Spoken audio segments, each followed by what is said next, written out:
국제사안 한번 얘기해 보겠습니다. 대만. 네, 맞습니다. 대만 전쟁의 그림자가 한국에 정말 짙게 어둡게 들이오고 있어서 오늘 그 얘기를 좀 드리려고 합니다. 일단 많이들 보셨을 것 같은데 일본과 중국의 군사 충돌 가능성이 또다시 고조가 되고 있습니다. 중국 함재기가 훈련 중에 일본 전투기를 레이더로 조준하는 일이 발생했다고 일본 방위성이 적극적으로 항의를 했습니다. 아, 근데 조준했다라는 건 쐈다라는 겁니까? 네, 근데 보통은 이 레이더를 이렇게 비출 때 뭐 확인하려고 비추고 이런 게 통상적인 이제 관례래요. 근데 그걸 굉장히 오랜 시간 비췄다고 일본은 주장을 하는 거죠. 그래서 이게 마치 공격을 위한 조준 준비를 한 거 아니냐. 그래서 우리가 대응할 수밖에 없게 만든 거 아니냐. 일본에서는 이렇게 입장을 냈습니다. 네, 굉장히 적극적으로 목소리를 냈고요. 근데 중국에서는 어떻게 반박을 했냐면 이 항공모함 전단의 훈련이 정상적인 것이었고 애초에 훈련을 어디서 할지 그 구역도 공개를 했다는 겁니다. 근데 일본 전투기가 중국의 훈련 구역에 반복적으로 접근을 해서 먼저 문제를 일으켰다는 거예요. 이거 먼저 시비 걸었다. 네, 그래서 이제 중국이 대응 차원에서 해야죠. 수색 레이더를 켰고 이건 안전 보장을 위한 정상적인 작업이었다. 그런데도 일본이 문제를 과장하고 중국한테 떠넘기면서 국제사회 여론을 오도하려고 한다. 이렇게 중국이 입장을 밝혔습니다. 네, 그러면서 이제 중국에서 또 어떤 주장을 지금 하고 있냐면 사진 한 번만 띄워주시면은 일본이 지금 전쟁을 실제 준비를 하고 있다는 거예요. 지금 일본 본토의 서남부에 있는 마게시마 섬이라는 섬이 있는데 이 섬이 작년 5월에는 아무런 그 기지나 이런 게 없었는데 올해 9월에 위성 사진을 살펴봤더니 활주로나 화약고, 부두 이런 것들이 지금 건설되고 있다는 것입니다. 전쟁하려고 하나 봐. 한번 해보자는 거네요. 네, 그래서 마게시마 섬을 군사 기지로 아예 만들어서 대만에 대한 일본의 군사 개입을 시도하려고 하고 또 여기가 중국이 이제 태평양으로 나가려고 하는 목에 있다 보니까 이 진출을 차단하려고 시도하는 거 아니냐 이렇게 입장을 지금 내고 있습니다. 그러니까 지금 일본 중국 얘기가 윤석열이 북한에 평양 무인기를 먼저 보내면서 전쟁 도발을 계속해. 북한이 예를 들면 정상 반응을 했어요. 대응을 했어요.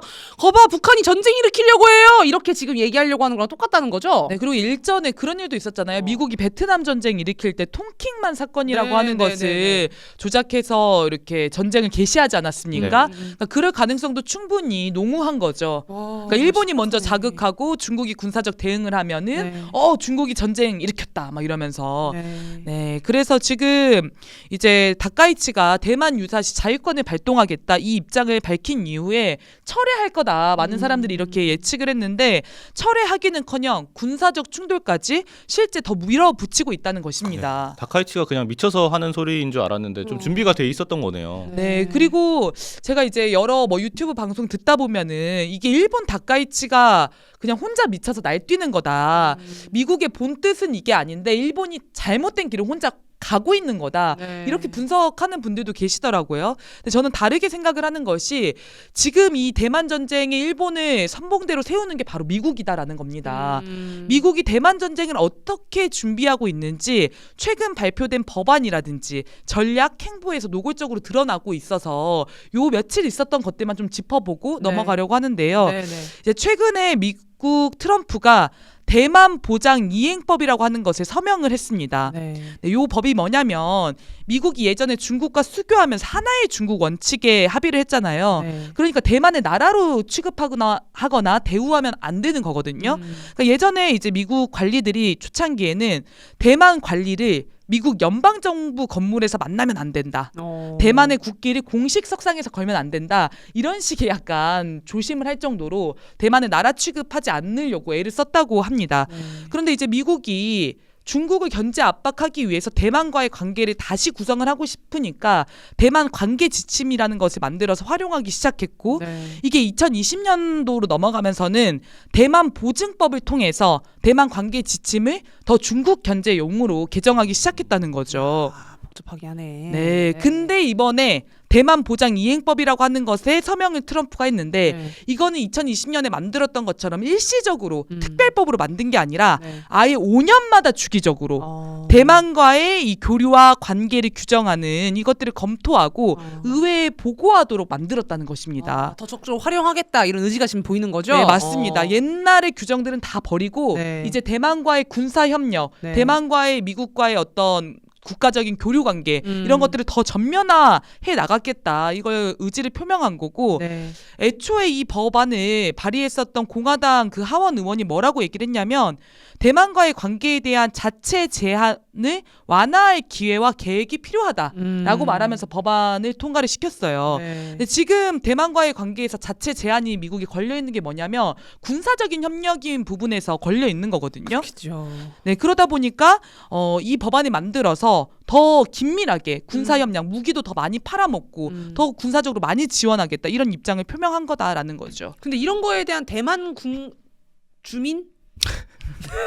대만 사람. 대만 대만 사람의 사람. 반응은 어떻습니까? 네, 지금 대만 주민들은 네. 이런 거에 상당히 불안감을 드러내고 있는데 네. 실제 대만의 라이칭떠 정권 같은 경우에는 이걸 적극적으로 지금 추진하는 모양새입니다. 네. 최근에도 국방비를 대폭 늘려서 미국 무기 많이 구매하겠다라고 했고 이 트럼프가 대만 보장 이행법에 서명한 거에 대해서도 바로 대만 총통이 즉각 감사하고 환영한다 이런 입장을 발표했습니다. 라이칭더 약간이 아니죠. 친미 정권이 어떻게 보면은 좀 키운 사람이잖아요. 맞습니다. 우크라이나의 젤렌스키 같은 인물인 거죠. 지금 라이칭떠는 대만 독립전쟁 선언하고 싶을 거예요. 그러니까 지금 보니까 그 우크라이나 전쟁 나기 전에 미국이 부추겨가지고 살살살살 긁어서 러시아가 언제까지 참나 이거 본 것처럼 지금 중국도 똑같이 긁고 있는 것 같아요. 네, 그래서 이 대만 보장 이행법에 트럼프가 서명한 것에 대해서 중국이 대만 문제는 중국의 핵심 이익인데 중미 관계에서 넘을 수 없는 첫 번째 레드라인이다라고 강조를 했습니다. 근데 지금 이걸 넘으려고 깔짝깔짝 도발을 하고 있는 거 아니겠습니까? 이 전체 미국의 그림에 다카이치, 라이칭더 그리고 예전에 윤석열 이렇게 돌격대로 지금 계속 역할을 해보려고 하는 거잖아요. 네, 맞습니다. 거기서 이재명 대통령이 어떻게 할 건지가 지금 중요한 거고 그렇죠? 네, 그래서 우리는 한미동맹 현대화를 단호히 거부해야 되는 거죠. 네. 네, 그리고 두 번째로는요. 미국이 2025 안보 전략을 또 발표를 최근에 했습니다. 국내에도 많이 보도가 됐는데 여기에서 대만 문제가 굉장히 강조가 됐어요. 뭐라고 이야기를 했냐면 군사적 우위를 유지함으로써 대만을 둘러싼 분쟁을 억제하는 것이 최우선 과제다. 네. 이렇게 언급을 했고요. 제1도련선 내에 어디서든 침략을 거부할 수 있는 군사력을 구축할 것이다. 그러나 미군은 이걸 혼자서는 할 수 없고 혼자서 해서도 안 된다.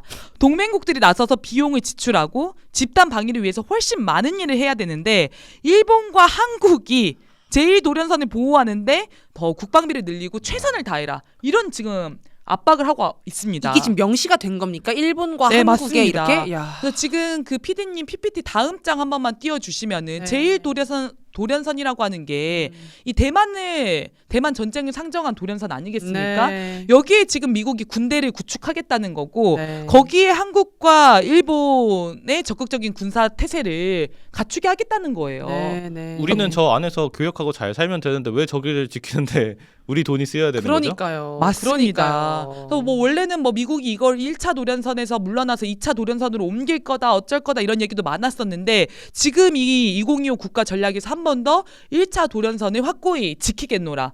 동맹들과 함께 여기에서 뭔가를 해보겠노라 선언을 한 것이죠. 저게 무슨 동맹입니까 진짜. 네, 우리를 지금 전쟁의 총알바지로 지금 돈 내놓고 목숨 내놔라 이런 요구를 하고 있는 겁니다. 네, 맞습니다. 네, 그리고 세 번째로는 미국 의회에서 국방수권법이 또 통과가 됐습니다. 그 전장 한번 보여주시면은 미국 근데 열심히 사네. 네, 그러니까 굉장히 적극적으로 대만 전쟁 위기를 야, 고조시키는 거예요.